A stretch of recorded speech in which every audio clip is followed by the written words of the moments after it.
Hi everyone, welcome back to my channel. Today I'm showing you how to make these amazing, incredibly juicy baked chicken thighs. Crispy on the outside, tender on the inside, and packed with flavor. Just look at that color! This is one of my favorite easy weeknight recipes, and once you try it, you'll understand why.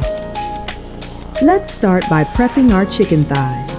I'm using bone-in, skin-on thighs because they stay so juicy in the oven.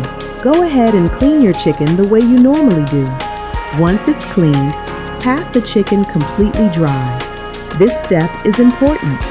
Dry skin means crispier skin later. Now let's mix our seasoning.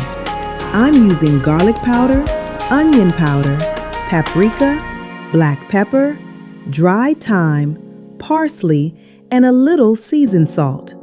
Simple ingredients, big flavor. Sprinkle that seasoning all over the chicken, front and back. Don't be shy. This is where all the flavor comes from. Rub it in gently so every piece is coated.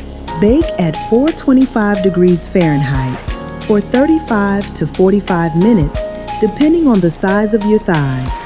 High heat is the secret to that golden, crispy skin. When they come out, the skin should be beautifully crisp, and the internal temperature should be around 175 for the juiciest results. Let the chicken rest for a few minutes, then serve it up. Juicy, flavorful, and so easy. This is oven-baked chicken done right. Thanks for watching, and don't forget to like, comment, and subscribe for more delicious recipes. See you next time!